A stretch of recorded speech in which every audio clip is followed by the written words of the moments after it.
Bonjour, bonjour cher public du NIF, bienvenue à cette conférence qui se déroule dans le cadre du NIF Extended. Je voulais juste dire deux mots avant d'introduire notre invité que vous savez qui il est vu que vous êtes venu entre autres pour l'entendre. Lorsque nous avons appris la disparition de David Lynch, évidemment en tant que cinéphile, programmateur RIS et amoureux du cinéma, on s'est interrogé sur comment lui rendre hommage.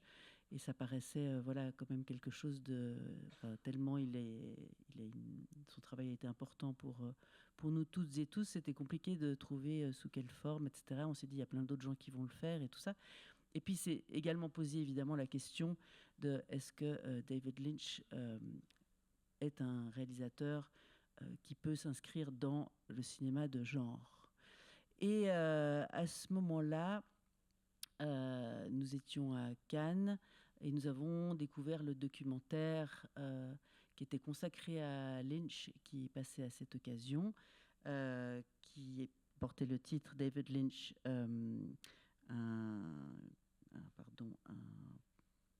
quoi ? Zut. Enfin, une énigme à Hollywood, voilà, une énigme à Hollywood. Et moi, je suis allée voir le film, puis évidemment, dans le film, qui n'était pas si mal, il y avait énormément d'interventions de différentes personnes qui parlaient du travail de David Lynch, et notamment Paco Mtielman, qui en parlait avec énormément d'originalité et de manière très, très intéressante.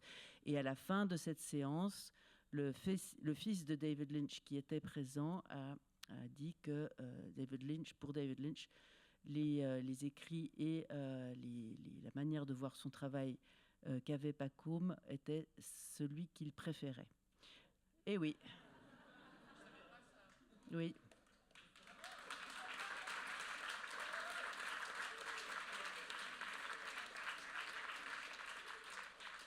C'est pourquoi. C'est pourquoi, évidemment, sans hésiter, on a tenté le coup, on vous a contacté, vous avez répondu extrêmement rapidement et très gentiment, et vous avez accepté de venir aujourd'hui. Donc, je vous prie d'accueillir chaleureusement Paco Mtielman, écrivain, journaliste, exégète de David Lynch.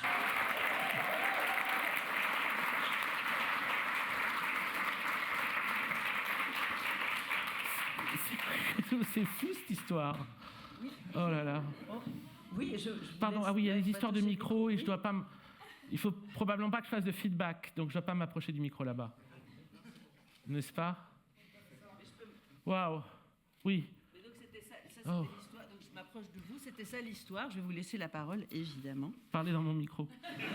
Je vais vous laisser la parole pour poursuivre. Mais juste avant de terminer et de vous laisser, je voulais signaler au public qu'il y a une coproduction avec Météo, qui a un petit label et qui a proposé spontanément de rassembler des morceaux de musiciennes qui rejouent des morceaux qui sont sur les films de David Lynch sous des pseudos. C'est évidemment pas à la vente, c'est gratuit. Donc à la fin de cette conférence, si ça vous intéresse, vous pouvez en avoir un, mais il n'y en a pas beaucoup.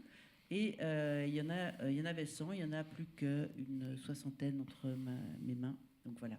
À tout à l'heure. Et puis aussi pour vous rappeler évidemment que 2 des films de Lynch sont diffusés. Oui. Un tout à l'heure à 19h30, The Elephant Man, et un deuxième demain au plein air, Wild at Heart.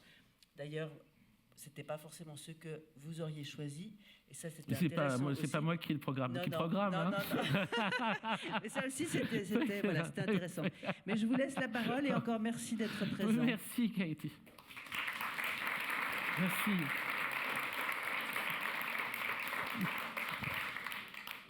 Waouh. Bon, alors, en gros,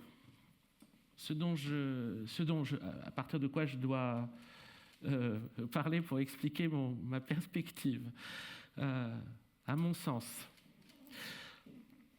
tout artiste, pour celui qui aime l'art que fait cet artiste, redéfinit à lui seul ce qu'on attend de son médium.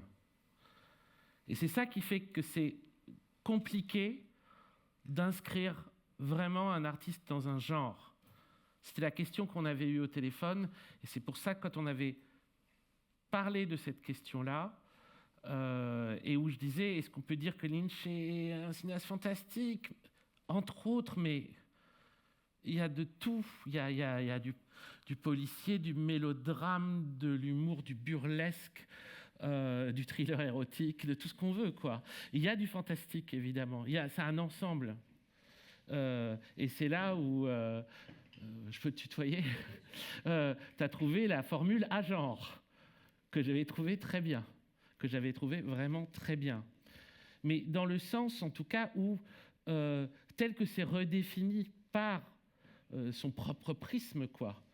On peut retrouver, on peut disséquer et séparer les morceaux qui pourraient être du style fantastique, les morceaux qui pourraient être du style mélodrame, mais ça n'aurait pas vraiment de sens, dans le sens surtout où on parle d'un réalisateur qui se contrefichait un peu de son inscription cinéphilique, quoi. En tout cas, ce n'était pas sa question. Enfin, à mon sens, j'en sais rien, mais à mon sens, ce n'était pas la question de Lynch de savoir comment il s'inscrivait dans l'histoire du cinéma. Il y a des cinéastes qui sont très cinéphiles, qui sont obsédés par les questions de type cinéphilique. Même, classiquement, qui a vu les documentaires de Scorsese sur l'histoire du cinéma américain, l'histoire du cinéma italien, même avant, les gens de la Nouvelle Vague, leurs écrits, etc.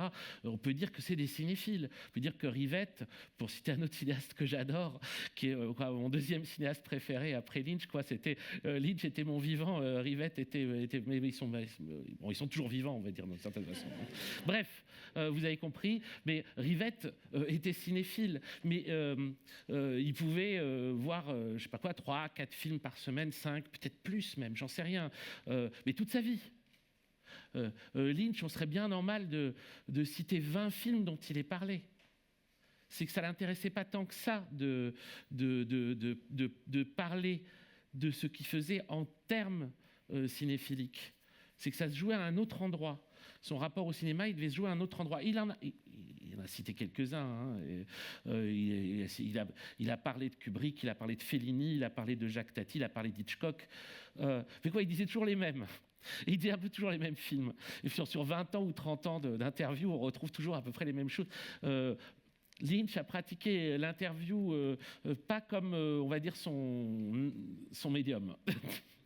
C'est pas dans ses interviews. Il dit des trucs par moment, des trucs très intéressants, mais c'est rare, c'est pas ce qui l'intéresse le plus, c'est pas là où il parle. Il s'est passé un truc? Ah, ok. Ok. Good. Et donc, c'est à l'intérieur. Ce qui se passe, c'est quelque chose qui se passe à l'intérieur de ces films. C'est ça qui est incroyable. Mon point de vue, il est d'autant plus partial que, comment dire, je me suis presque aimé, j'ai presque commencé à aimer les films avec Lynch. J'en avais vu avant, quoi, mais ça a commencé à me passionner ce qui se passait dans un film où, en l'occurrence également dans une série télévisée, à partir du moment où, à l'adolescence, j'ai découvert Twin Peaks, puis l'été où j'ai découvert Twin Peaks, j'ai vu Blue Velvet pour la première fois, et puis j'ai commencé à les revoir sans cesse. Et après, j'ai commencé à essayer de pratiquer de la même façon les films des autres. C'est-à-dire que j'ai regardé lynchéistiquement les autres cinéastes. Si vous voulez, mais j'ai jamais vraiment réussi à sortir du prisme que m'avaient ouvert ces films pour les regarder avec un œil de cinéphile ou de critique de cinéma. Donc j'ai jamais réussi vraiment à pouvoir dire tiens, ça chez Lynch c'est quelque chose qu'il a emprunté à Hitchcock, ça c'est quelque chose si des fois évidemment, mais quand ça se met à résonner à un autre niveau, c'est-à-dire quand en fait ce qu'il convoque, et c'est il convoque plus qu'il fait référence, quand il convoque un univers qui rappelle l'univers d'un cinéaste qu'il aime, c'est parce qu'à ce moment-là, les films de ce cinéaste sont eux-mêmes, on va dire, des portes qui ouvrent sur des mondes plus élargis. Et je pense, typiquement, on part par la fin, dans la saison 3 de Twin Peaks, on a évidemment au centre de la saison 3 de Twin Peaks. Vous avez tous vu la saison 3 de Twin Peaks? Je vous la spoil pas. De toute façon, ce que je vous raconte, ça spoil que dalle. C'est la bombe, c'est l'essai atomique. Hein, donc bon, ouais, si vous voulez spoiler, il y a un essai atomique. Donc, l'essai atomique et la façon de rendre l'essai atomique, dès le début, dès la première fois où ça avait été vu, les gens ont dit mais ça rappelle un peu 2001. C'est vrai, ça rappelait un peu 2001. Comment dire, la musique de Penderecki sur les images. Ça rappelait aussi un peu le cinéma expérimental, quoique je pense que Lynch a plus vu 2001 plusieurs fois que des films expérimentaux, même une fois. J'en sais rien. C'est sans il les a vus. J'en sais rien. Je ne veux pas spéculer sur des choses dont j'en sais rien, puisqu'il n'en a pas parlé. Ou alors, s'il en a parlé, je ne l'ai pas entendu, je ne l'ai pas vu, je ne l'ai pas lu. Mais, évidemment, mais en fait, ce qui se passe, c'est qu'à ce moment-là, ça convoque, on va dire, une même expérience extrême. C'est-à-dire que 2001 fonctionnait vraiment par rapport au cinéma. À un moment, le film de Kubrick a fonctionné comme l'expérience extrême au cinéma, c'est-à-dire que c'était des trucs, les gens disaient que c'était comme une expérience mystique, ou que c'était comme un trip au LSD, ou que c'était comme être, comment dire, contemporain d'une apparition extraterrestre, ou etc. Les gens avaient un rapport, l'expérience de 2001, aujourd'hui on peut le ressentir un petit peu, mais c'est rien certainement par rapport à ce qu'ont ressenti les spectateurs au moment où 2001 était sorti. C'est une espèce de forme suprême de l'expérience cinématographique, quoi. Ils avaient l'impression d'avoir jamais vu ça, et ils revenaient on ne sait où, etc. Donc c'était pour aller vers ce truc-là, et 2001 y allait pour raconter quelque chose, pour raconter ce que Lynch avait raconté. Il a dû employer à ce moment-là un langage qui était un langage presque du même type, un peu comme, mettons, un poète va devoir reprendre une part du vocabulaire d'un autre poète pour parler d'une expérience qui serait une expérience analogue, même s'il parle depuis un autre endroit et d'autres choses. Simplement, le type d'expérience, n'ayant pas d'autres référents pour pouvoir l'exprimer, il doit bien chercher son vocabulaire quelque part. Donc là, il va chercher une part de son vocabulaire chez Kubrick. Le plus simple pour voir la complexité du rapport de Lynch à la totalité des possibilités du cinéma, c'est de voir cette saison 3 de Twin Peaks. De toute façon, à ce jour, c'est la dernière œuvre achevée que l'on ait de lui. Et quand bien même je crois à la vie après la mort, je ne suis pas sûr qu'on en aura une autre. Donc, on peut partir de là. Là, on voit l'étendue des possibilités qu'il pouvait exploiter en termes d'expérience de cinéma. Dedans, on a tout ce qu'il a fait avant, mais d'une façon, comment dire, étendue, quoi. Et de même, on a l'humour, on a le mélodrame, on a la dimension policière, on a la dimension fantastique, on a la dimension expérimentale, on a des tonnes de voyages dans tous les mondes. Et à ce moment-là, ce qu'il a raconté est très difficile, puisqu'il va essayer de rentrer à l'intérieur de ce qui, pour lui, est un moment, comment dire, une coupure dans l'histoire de l'humanité. Clairement, il le présente comme ça. Et donc, pour ça, il va devoir trouver un langage extrême. Il a trouvé ce langage extrême. Certainement, il avait, comment dire, un référent cinématographique pour pouvoir le raconter. Donc, du coup, on a un rapport de Lynch à Kubrick. Mais ce n'est pas de l'ordre de la citation. C'est là où c'est vraiment différent d'un cinéaste cinéphile qui va faire une citation. C'est de l'ordre de la convocation. C'est de l'ordre de la convocation dans le sens où c'est presque comme s'il déléguait le fait de le raconter à quelqu'un d'autre, quoi. C'est comme si, ou qu'il se laissait traverser par les capacité narrative de quelqu'un d'autre. De toute façon, Lynch, en tant que réalisateur inspiré, c'est quelqu'un dont les œuvres parlent de quelque chose de plus grand que lui. Là où ses interviews sont justes, même si elles sont un peu rabâcheuses, c'est quand il dit « je pars d'idées, les idées me viennent, j'essaye d'être le plus fidèle possible à ces idées. Il le répète, il le répète, il le répète. Mais je pense que c'est vrai. C'est-à-dire que fondamentalement, il est inspiré. C'est des images qu'il reçoit, qu'il voit et qu'il essaye de retranscrire. C'est quelque chose qui n'est pas de l'ordre de la décision rationnelle, consciente. C'est pour ça que lorsqu'on approche son cinéma, à la fois il y a quelque chose du puzzle ou de l'énigme, mais c'est pas comme s'il était quelqu'un qui avait fait le puzzle ou l'énigme. Le puzzle l'énigme, c'est le puzzle l'énigme qu'il a il a pu voir et qu'il nous transmet.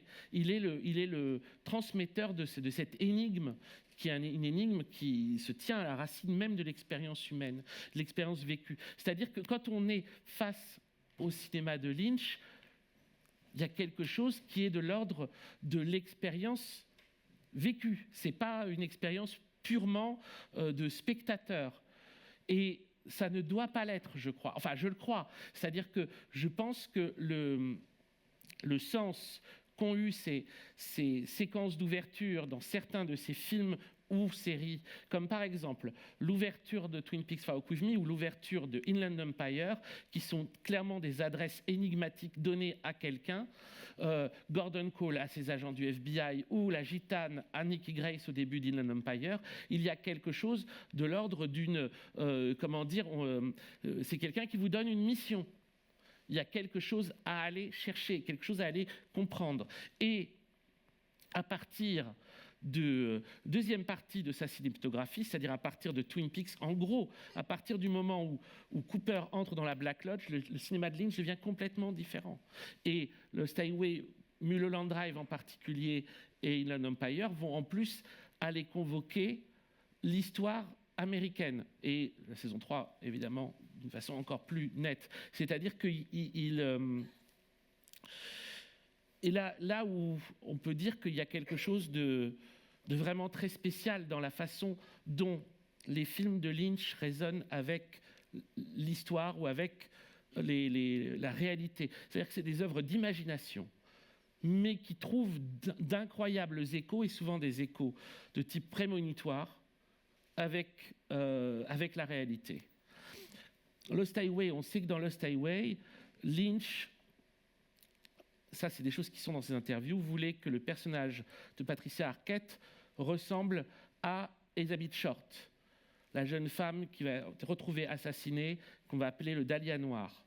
Et même la façon dont le corps est découpé rappelle la façon dont on a retrouvé le corps d'Elizabeth Short, le Dahlia noir, qui est une enquête non résolue qui l'a obsédé. Il a même fait le blurb sur un livre d'un journaliste sur le Dahlia noir. Il a même rencontré un des agents du FBI qui avait enquêté sur le Dahlia noir. Il le raconte dans son autobiographie. Il raconte même qu'ils avaient commencé une relation amicale, qu'à un moment, il lui sort une photo inédite, une photo jamais publiée de la découverte du cadavre. Il la montre à Lynch et il dit...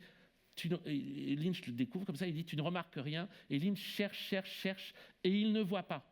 Et il en parle dans l'autobiographie. Et il dit c'est un moment épouvantable pour lui. C'est-à-dire que c'est un moment où, en gros, il y avait un test et il ne l'a pas passé.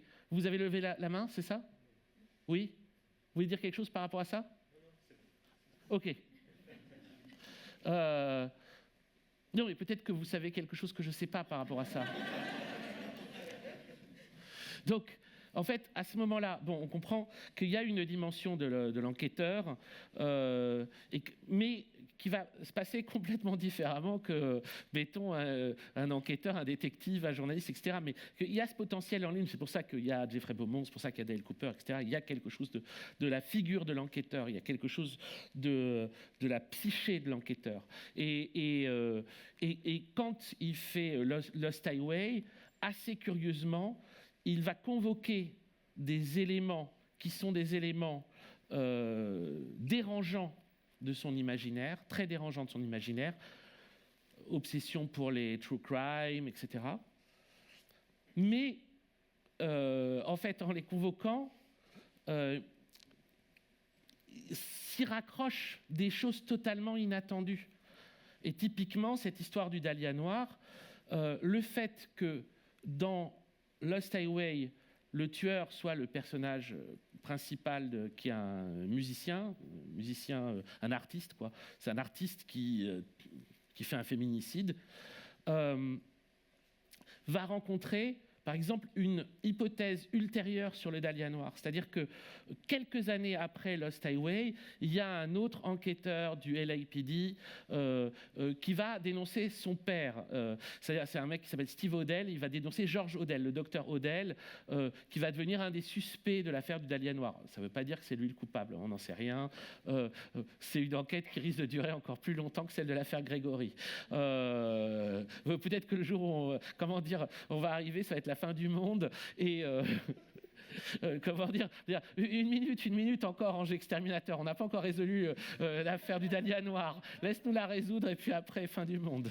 Mais bon, bref, Steve Odell va dénoncer son père George Odell et il va dénoncer en fait le médecin avorteur de Hollywood qui se trouve être aussi un collectionneur d'art et qui aurait, selon son fils, voulu reproduire 2 œuvres de Man Ray dans la disposition du corps de sa victime. Le Minotaure et les amants. Et le Minotaure, en plus, c'est le nom. Bon, Minotaure, labyrinthe et tout ça, vous voyez à quel point tout ça, ça résonne, mais c'est le nom du personnage de l'artiste tueur dans Outside de David Bowie, qui prédate également Lost Highway, mais dont Lynch va utiliser une chanson, I'm the Range, comme générique de Lost Highway. Vous voyez comment, en fait, on rentre dans des sortes d'enquêtes bizarres, où en fait, on va rapprocher des faits divers, des événements historiques, des œuvres d'art, et tout ça va commencer à produire du sens. Mais un sens qui n'est pas un sens clos, quoi. Vous comprenez, c'est pas une explication. C'est une... on devrait dire, ça va être le terme de Margaret Lanterman, la femme à la bûche, quand elle amène une bouteille d'huile de moteur à Dale Cooper dans le dernier épisode de la seconde saison, on va dire c'est un opening to a gateway. C'est l'ouverture vers un passage. En fait, tous ces éléments-là, ça forme une ouverture vers un passage. C'est-à-dire que ça nous amène à considérer des phénomènes, mais sous un angle qui est un angle, les films de Lynch ont toujours une sorte de coup d'avance par rapport à la réalité qu'ils présentent. C'est quelque chose qui est d'autant plus net que c'est des choses qui ont eu lieu par rapport à sa propre vie. Il en donne un exemple, dans son autobiographie. Dans son autobiographie, il parle des voyages qu'on peut faire dans le futur. Ça m'avait vraiment beaucoup marqué. Il ne faut pas lire la version française. La traduction française, c'est vraiment du pipi de chat. Il faut le lire en anglais parce que la version française, ils n'ont pas compris ce qui était dit, ils n'ont pas utilisé bon mot, on ne comprend plus rien. Mais dans la version anglaise, il dit « J'étais en train de travailler sur le masque d'Elephant Man et j'ai voyagé dans le futur et j'ai vu que le masque n'allait pas fonctionner. Et je suis revenu et j'ai renoncé. » Et il dit, on peut voyager dans le futur, c'est pas quelque chose qu'on peut décider par soi-même, et ça ne dure pas longtemps, mais on peut le faire. Mais le terme qu'il emploie, c'est le terme « things became slippery ». Les choses étaient devenues glissantes, le temps est devenu glissant. C'est exactement ce que dit Philip Jeffries à Dale Cooper dans la saison 3. Et en fait, c'est dans des expériences de temps glissant qu'il va se retrouver à voir des choses qui ont un rapport avec le futur. Alors, des choses qui nous concernent, nous, en tant qu'êtres humains, parce que malgré tout, c'est des films qu'il a offerts au monde, qu'il n'a pas gardés pour lui-même, et des choses qui parlent aussi de lui-même. C'est-à-dire, typiquement, une chose, moi, qui m'a toujours troublé, enfin, toujours troublé, pas toujours, puisque ça arrivait tardivement, mais quoi, qui m'a troublé depuis que je l'ai appris, les 2 parents de Lynch sont morts des conséquences d'un accident de voiture. Mais ça a eu lieu après Mulholland Drive. Donc c'est arrivé très tard dans la vie de Lynch. Ils ont vécu vieux, ses parents. Ça a eu lieu après Mulholland Drive. Il se trouve que des histoires d'accidents de voiture dans ces films, il y en a encore et encore et encore et encore. Vous me direz, des accidents de voiture aux États-Unis, il peut y en avoir, quoi. Mais tout de même, ça m'a vraiment troublé. Mais le truc très troublant que m'a fait remarquer une amie, je peux la citer, Lorraine, qui est une personne avec qui je corresponds, avec qui on parle de Twin Peaks, qui a toujours des intuitions incroyables par rapport à Twin Peaks. Faire remarquer, il faut quand même prendre acte du fait que la femme à la bûche dans la saison 3 dit aux membres du commissariat de Twin Peaks, faites attention, il y a du feu là où vous allez, et que Lynch va mourir pendant les incendies de Los Angeles, va être déplacé pendant les incendies de Los Angeles. On peut dire qu'il y a du feu là où il est allé. Il est allé à l'endroit où il y avait du feu. Et ce qu'on peut voir par rapport à lui-même, je vous ai donné 2 exemples, je suis sûr qu'il y en a beaucoup d'autres, mais peu importe, on ne va pas... il n'est pas encore légitime de gratter la vie intime de l'artiste, même si des fois c'est instructif. On est encore dans le moment où Lynch vient de mourir, pas au moment où il est mort. Et donc, il nous manque plein d'éléments. Il y a encore plein d'éléments qui nous manquent. On n'a pas les scénarios de dernières œuvres, etc. Il y a plein de choses encore qui pourraient apparaître, qui vont tout chambouler peut-être à nouveau. Chaque œuvre qu'on découvre d'un artiste chamboule potentiellement tout le reste, quoi. Donc, on reste là-dessus. Mais par contre, sur des éléments clés de la situation des humains sur la Terre, il y a vraiment beaucoup de choses. Et pour moi, ce qui me semble être le plus frappant dans la continuité des films de Lynch à partir de Lost Highway, mais surtout à partir de Mulholland Drive, et dans Mulholland Drive, Inland Empire, et dans la saison 3 de Twin Peaks, c'est une gigantesque vision, qui est une vision, on va dire, politique, métaphysique, cosmique, qui est sur la question de la dette contractée par les États-Unis, par l'Occident en général, mais pas les États-Unis en particulier, par rapport aux crimes qu'ils ont commis, et qui est quasiment une dette karmique. Et que de toute façon, les conséquences en seront terribles. Et dans Mulholland Drive, cette articulation étrange qu'on peut voir, mais qui est quand même quelque chose qu'on voit vraiment dedans, entre ce que raconte le cinéma américain, à savoir ce qu'il a apporté. Et c'est pourquoi on l'a aimé aussi. Hein. Je dis j'étais pas né, vous non plus d'ailleurs, mais pourquoi il a été aimé, et on l'aime toujours un peu pour ça. C'est-à-dire, c'est la success story, c'est le happy end, c'est ces films qui vous racontent que si vous êtes bien intentionné, tout ce que vous faites va bien se passer et que vous serez heureux. Et ce type même de fiction a engendré, on va dire, une pandémie de malheur. Ça a été une machine à rendre triste, à rendre malheureux. Ça a été une machine à concevoir, pour les hommes qui les regardaient, leur vie comme un échec par rapport au modèle qu'ils voyaient. Je dis les hommes, mais alors les femmes? Mais ce n'est pas à moi de parler de ça. Vous avez compris. C'est le chef-d'œuvre que l'Amérique a produit à cet endroit-là a été quelque chose d'absolument dévastateur. Mais pour pouvoir le faire, la dévastation était encore plus grande, puisque Los Angeles même est créé sur une terre aride, pour lequel il a fallu détourner et assécher les eaux de la région voisine par une opération de détournement d'eau qui a été non seulement mettre les paysans dans la misère, mais aussi les morts qui ont suivi les constructions des aqueducs à la con, etc. Enfin, pour pouvoir inventer Los Angeles, le maire Frederick Eaton et le grand nabab, là, le grand fondateur de Los Angeles, William Mulholland, ont sur leur conscience un nombre incalculable de morts. Et en fait, Mulholland Drive, c'est ça aussi dont ça parle. C'est par écho, par effet de loupe grossissante, quoi. C'est ce pourquoi des gens rêvent de vivre est en réalité une opération pourrie. Et après, il faut remonter, parce que derrière cette horreur, il y a le génocide amérindien.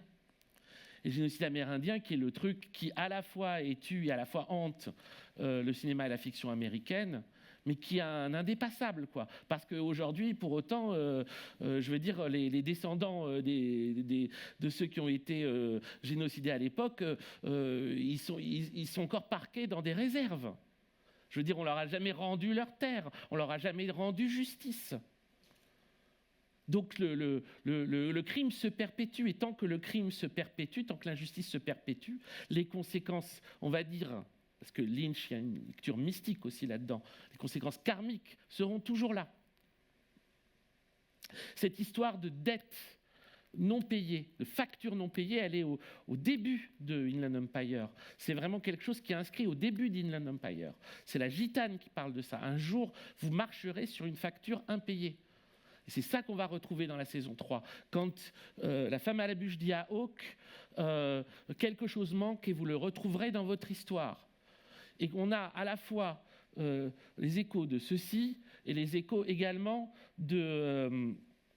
par les essais atomiques et surtout la musique de Penderecki, la frêne pour les victimes de Hiroshima. Et donc tout ça s'articule comme l'immense tabou que lui-même toute sa vie aura eu du mal à pouvoir percevoir. C'est un problème de perception.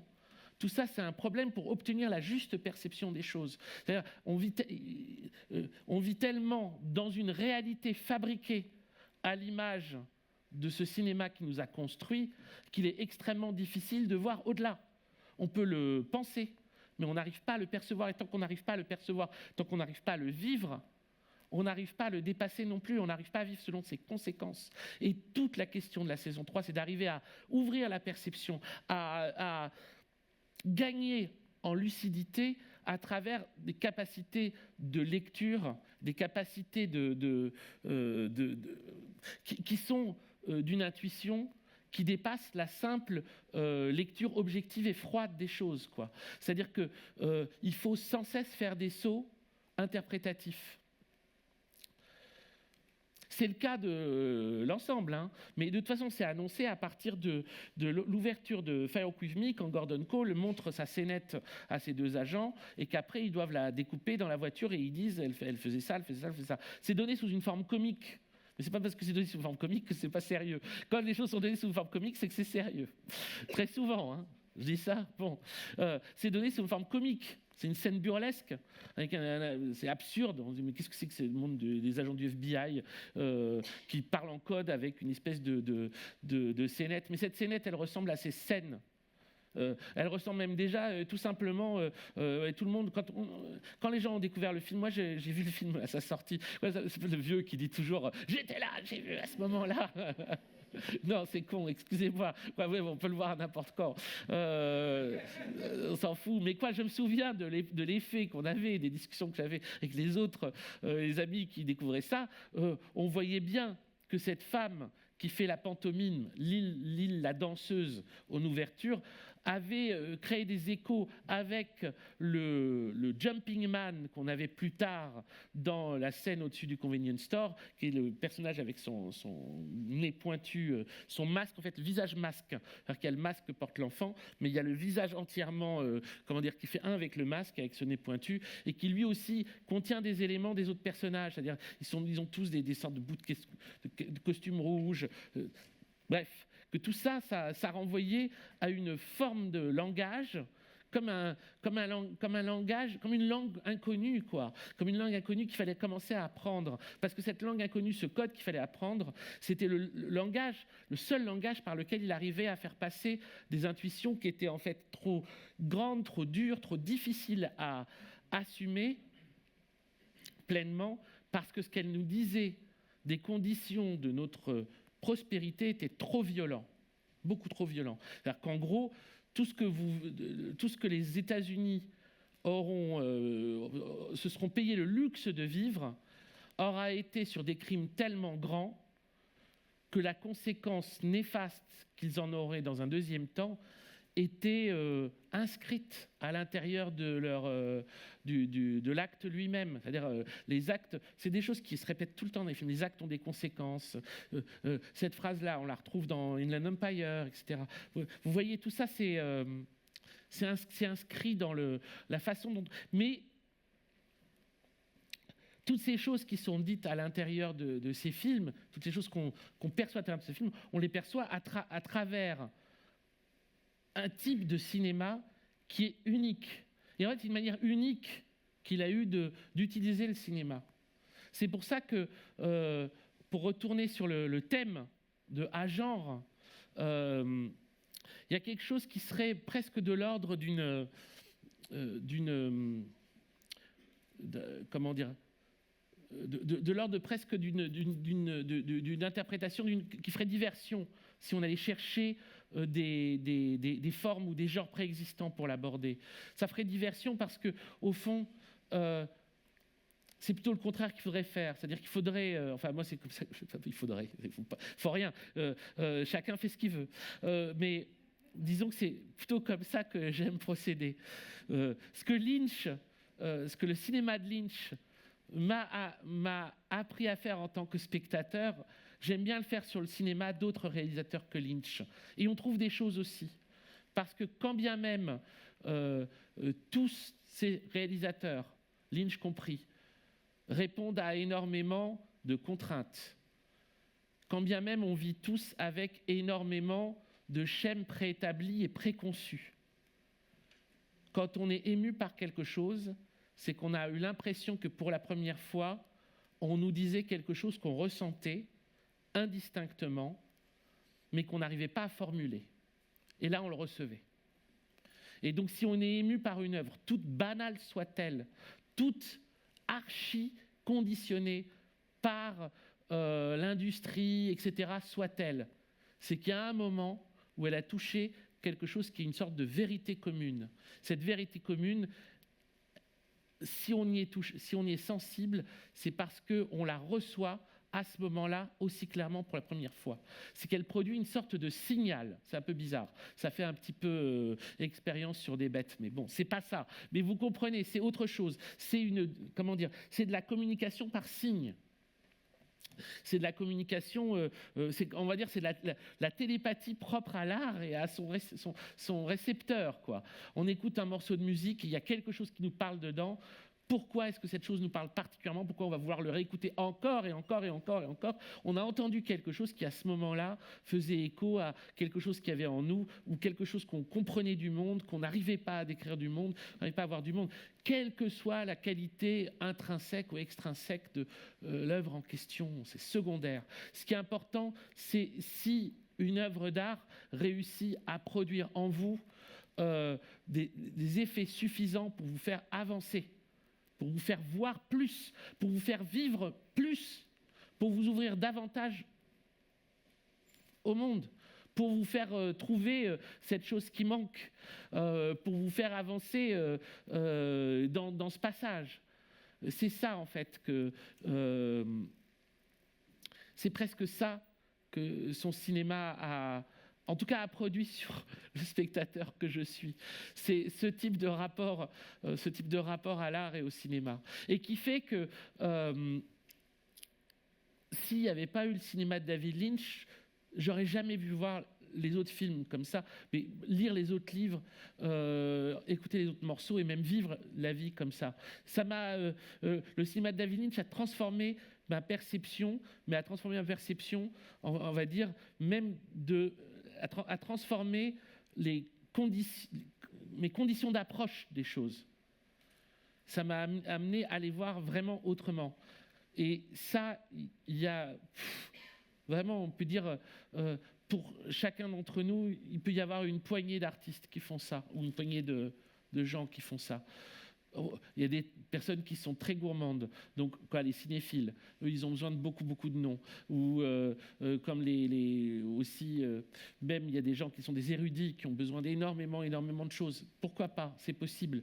Je pense quand même malgré tout que derrière, s'ils creusent, s'ils grattent, ils verront qu'il y en a 2, 3 qui ont fait le boulot intégral sur leur perception, qui ont forgé le truc, qui les ont amenés à un endroit et qui ont forgé cet endroit. Et s'ils creusent longtemps cela, si au lieu de se nourrir dans tous les sens et de vouloir sur un mode un peu impatient et boulimique, chercher partout, se concentre sur ce qui nous a tellement transformés, on se rendra compte que ce qu'ils ont à nous ils ont encore beaucoup à nous apporter, énormément, qu'il y a quelque chose là-dedans qui est de l'ordre de notre non secret, quoi, si vous voulez. C'est notre non secret, comme un mantra, pour parler avec la religion qu'aimait bien Lynch.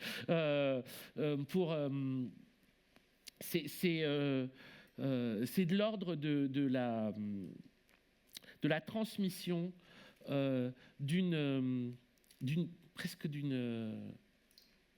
presque d'une connaissance du monde.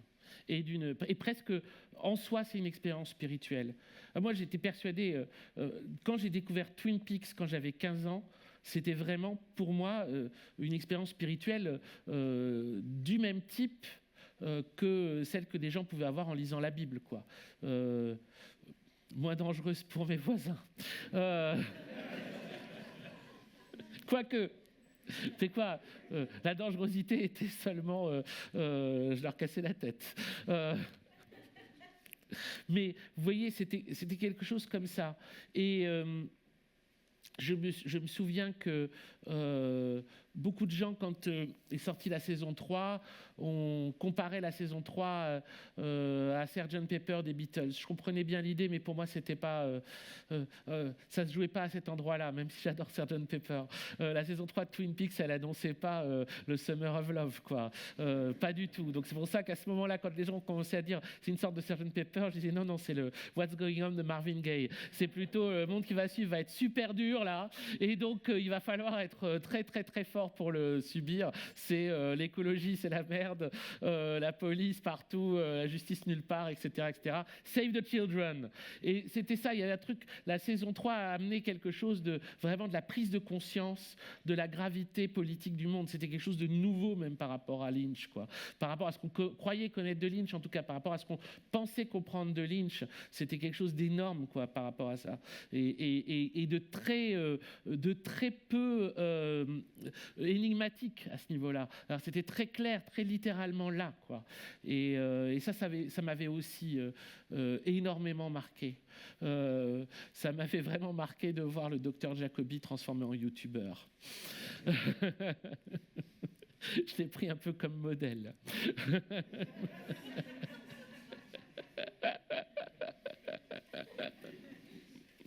Enfin, quoi, vous comprenez l'idée. Je vois le compteur qui défile. J'ai encore 4 minutes à remplir. Je vous chanterai bien une chanson, mais peut-être qu'on passe aux questions, quoi.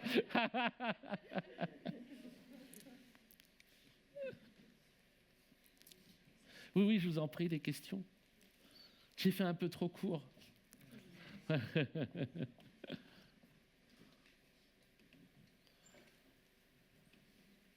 Oui, le monsieur. Bonjour. Bonjour. Un fan comme vous a-t-il eu l'occasion de le rencontrer personnellement? Non, jamais. C'est pour ça que c'est si surprenant ce que vous dites tout à l'heure. Bon. Peut-être qu'il s'est trompé, peut-être qu'en fait, il a dit quelque chose d'autre à son fils.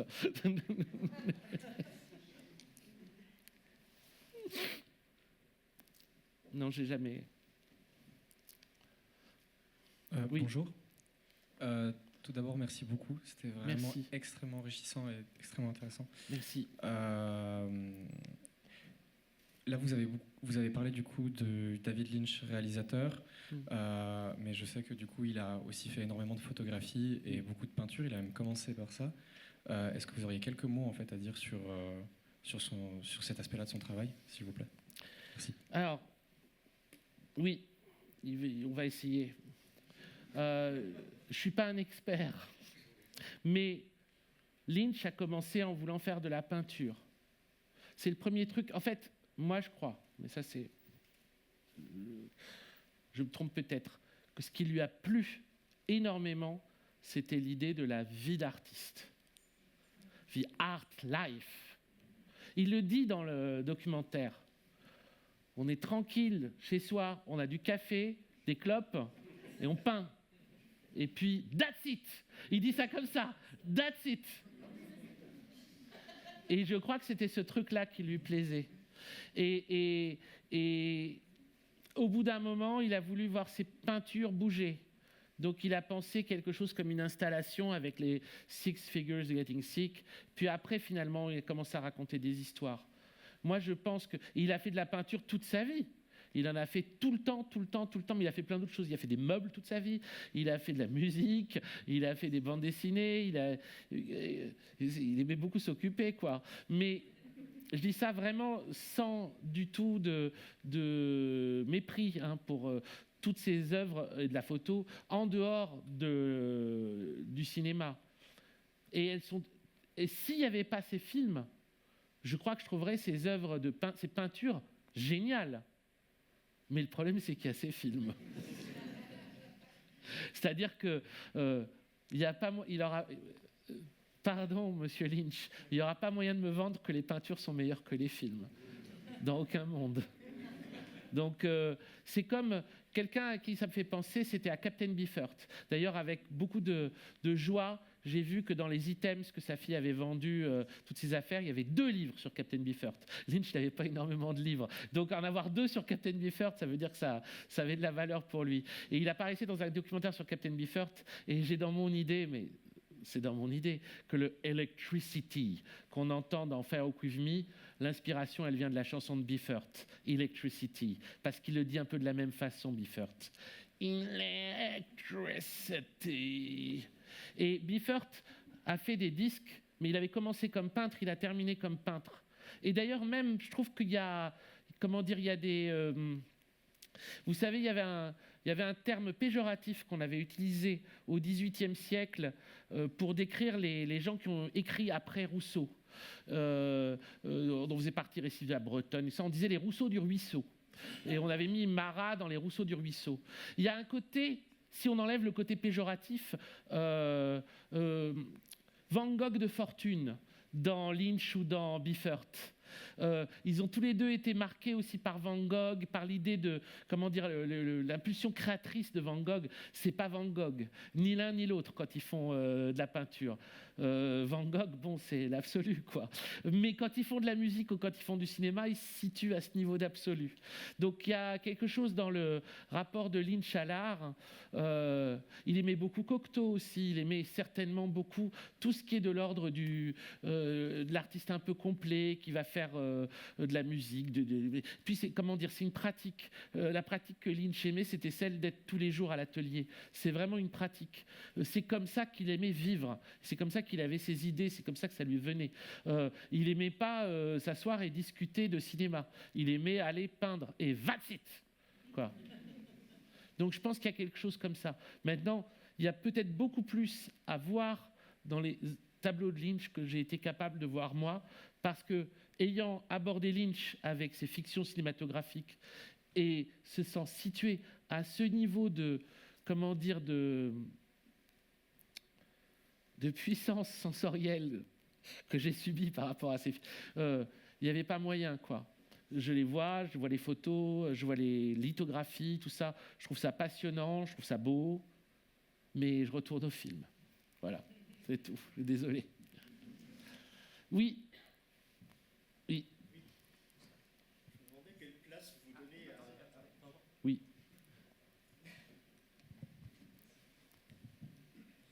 je me demandais quelle place vous donnez à Une histoire vraie, qui est un film qui est vraiment un peu mis de côté dans sa filmographie, alors qu'il est très important à mon avis. Oui, mais parce qu'en fait, il est très bien ce film, mais c'est un film qui est un peu moins un film de lui. Je vais vous dire pourquoi, même s'il est très important, je comprends que vous trouvez important. C'est un film qui a été écrit par sa femme, produit par sa femme, monté par sa femme, et qu'au début, il ne voulait pas tourner. Il pensait qu'il ne pourrait pas le faire. Ce n'est pas son projet. C'est-à-dire, si vous voulez, il n'a pas reçu celui-là. C'est Mary Sweeney. Et s'il y a quelqu'un à qui il faut remercier pour Straight Story, c'est Mary Sweeney. Mary Sweeney a eu l'idée du film, elle a écrit le scénario du film, après elle a produit le film, et à l'époque, c'était sa femme à l'époque, c'est pas... quoi, ils sont séparés ensuite, quoi, pas à cause du film. Mais il était très content de le faire, ce film, il était très fier de faire ce film, et en effet, il y a des choses dans ce film qui sont vraiment du très beau Lynch. Mais ne serait-ce que quand on rentre dans le début du film, le générique, les lettrages, la musique, tout ça, on comprend que c'est comment dire, ça vient d'une autre source d'inspiration. À mon avis, il y a quelques films de Lynch que je traite moins parce que je pense qu'ils viennent d'une autre source d'inspiration. Elephant Man aussi, un très beau film, mais c'est un film de producteur. C'est le film que Mel Brooks voulait faire, c'est d'un autre scénariste, c'est un autre, si j'ai pas venu à lui, il se l'est réapproprié partiellement, mais seulement partiellement, et il a fait un très beau film avec, mais je vois pas Elephant Man comme je vois Eraserhead, et je vois pas Straight Story comme je vois Lost Highway ou Mulholland Drive. Voilà pourquoi. Est-ce que ma réponse vous convient ?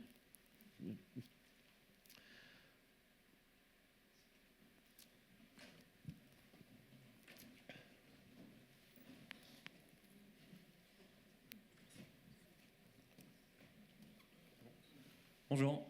Bonjour. Je suis très fan des artistes d'Internet. Vous avez parlé de Alan Resnick. C'est la personne qui fait des signes. Là.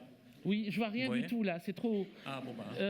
Mais écoutez, je vous écoute plutôt. Ah oui, ouais. merci. C'est bon. Mais rasseyez-vous, ça va être casse-pied pour vous. Mais ça y est, je vois où vous êtes. Je suis très fan des artistes d'Internet. Oui. Par exemple, vous avez parlé d'Alan Resnick avec Bolshevik. Tout à fait.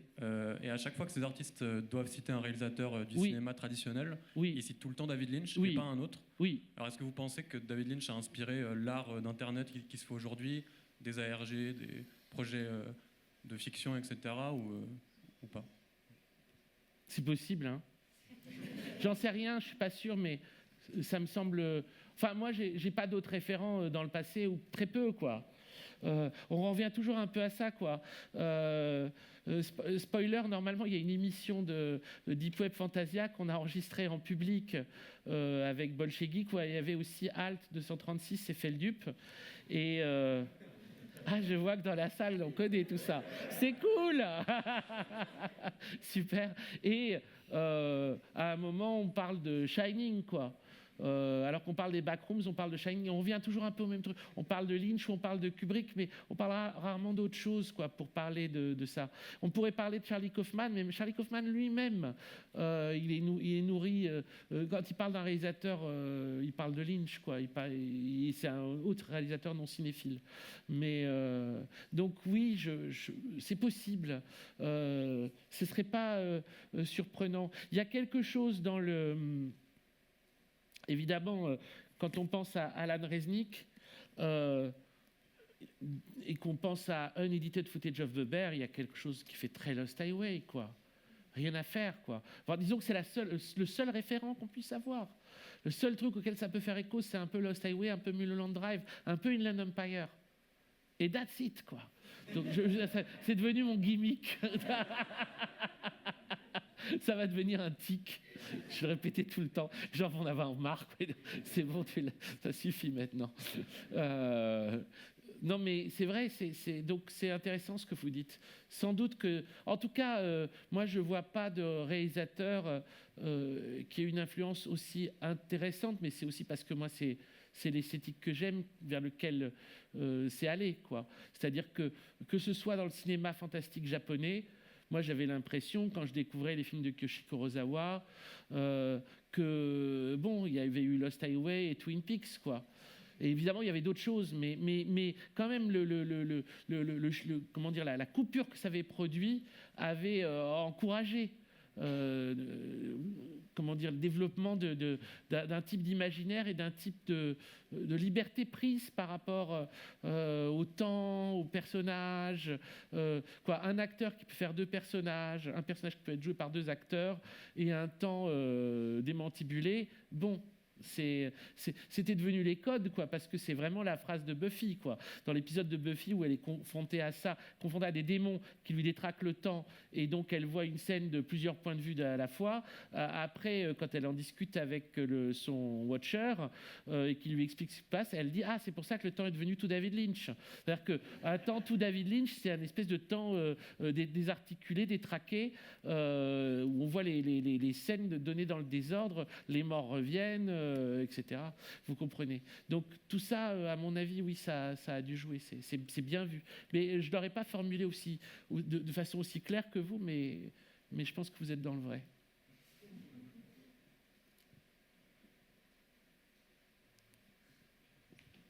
Je crois que j'ai un peu perdu ma question, mais vous avez parlé de...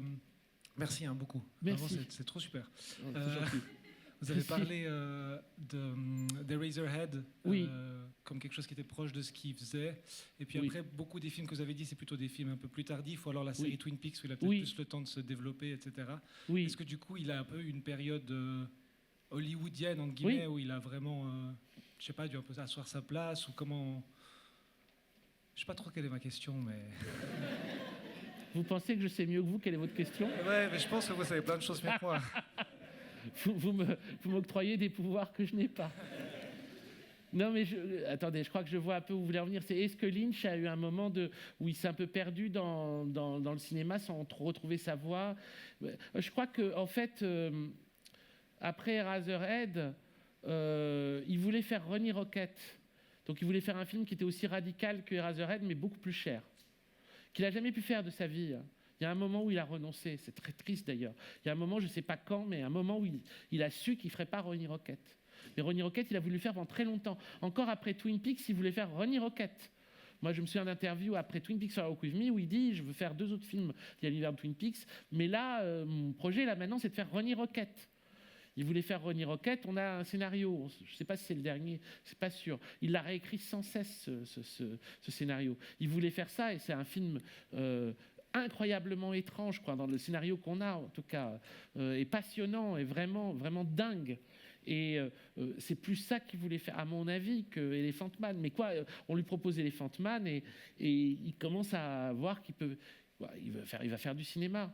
Et après, c'est Dune. Et Dune, alors là, il l'assume pas du tout. Mais quand même, derrière, un autre film qu'il avait commencé à développer après Ronnie Rocket, Blue Velvet, on lui propose de le faire. On lui dit, peut-être faire Blue Velvet. Blue Velvet, il avait vraiment envie de le faire. Blue Velvet, c'est un film qui est plus classique en apparence. C'est vrai que quand on voit les extraits coupés de Blue Velvet, on voit qu'il allait dans des scènes coupées dans des choses beaucoup plus étranges, qu'il a resserré au montage pour donner le juste équilibre et qu'on ait quand même l'impression d'être dans un film qui se suit, même ce qui s'y raconte est abyssal. Raconte, enfin comment dire, qu'il y a plusieurs couches et que c'est plutôt la couche derrière qui est vraiment inquiétante plus que celle de devant. Mais les scènes coupées, vous les trouvez sur YouTube. C'est une expérience incroyable de voir les scènes coupées de Blue Velvet. C'est vraiment bizarre. Il y a des choses, mais je vous laisse les découvrir. De toute façon, la musique le dit et le compteur tourne. Je ne vais pas vous faire un développement sur des scènes coupées de Blue Velvet du type, c'est idiot. Mais quoi, je crois que je comprends ce que vous voulez dire. Et est-ce qu'à un moment, il a essayé à plusieurs reprises, en fait. Il a essayé à plusieurs reprises de retourner dans le cinéma classique. À chaque fois, ça a été terrible. Et du coup, il a fait ce qu'on sait qu'il a fait et qui était... Bon, c'était ça, quoi.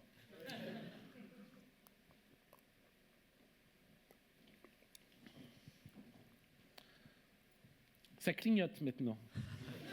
Je me dépêche alors. Ça va exploser. Alors, tout le monde dehors.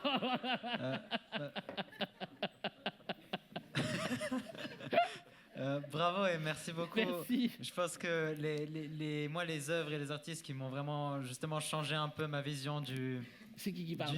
Oui, vous, merci. De l'art, ça a vraiment été Bowie, Lynch et peut-être Kubrick avec 2001. Du coup, vous avez tout cité, alors merci beaucoup. Et puis justement, mais au-delà de moi, ma préférence, c'est aussi Lynch, surtout après Mulholland Drive. C'est un artiste qui a eu un grand impact critique et tout. Du coup, comment est-ce que vous expliqueriez le fait qu'un artiste de son impact ne puisse pas ressortir de fonds pour justement des projets? C'est un scandale. Je suis d'accord. C'est un scandale. Ils ont fait à Lynch la même chose qu'ils ont fait à Orson Welles. Ouais. C'est juste à vomir. C'est juste à vomir. Lynch, avant Twin Peaks saison 3, après Inland Empire, il avait un scénario, Antelopes Don't Run No More, qu'il a montré à tous les producteurs. Il y a plein de gens qui ont dit c'est le meilleur scénario qu'il ait jamais écrit. Ah, mais on ne peut pas le faire, oh là là. Mulholland Drive, maintenant il est dans les top 100 des films, genre à numéro 2 ou numéro 3, des trucs indécents. Et pour autant, ils faisaient encore la fine bouche comme des connards sur des films à financer qui ne devaient pas être si chers. Ça ne devait pas être hors de prix. Mais, vous comprenez, on n'est pas sûr de pouvoir rentrer l'argent derrière. C'est dégoûtant. Donc, il a réussi à faire la saison 3 de Twin Peaks et c'est merveilleux. Derrière, il devait faire pour Netflix une autre série. Ils l'ont fait tourner en bourrique et ils ne l'ont pas fait finalement. Et après, quand il est mort, ils ont pleurniché. Ah, on avait un projet avec lui. On savait que vous ne vouliez plus le faire, bande de salopards. On le savait. Il y a eu des articles là-dessus. Ils l'ont vraiment dégoûté, je pense. Donc, il a vécu la même chose que Wells. Je voulais pas m'énerver. Désolé. Mais, comprenez, il y a une forme d'indécence. Ils ont fait, à sa mort, ils ont fait des grands violons, quoi. Ils ont sorti les violons, ils étaient tous son meilleur ami, quoi, quasiment. Et il n'y en a pas un seul qui avait un peu à l'aider pour pouvoir faire un film dans des conditions décentes et correctes, qui n'aurait certainement pas ruiné leur compagnie, hein, mais qui sur le moment était peut-être moins intéressant à faire qu'un énième film de con de super-héros. C'est vraiment de trucs. Il y en a un qui marche sur 10, mais alors ils en font 10 comme ça. Pardon. Mais oui, ça me rend dingue de penser ça. Sur ces belles paroles... Ces paroles apaisées. On va s'arrêter là. Merci beaucoup. C'est très gentil.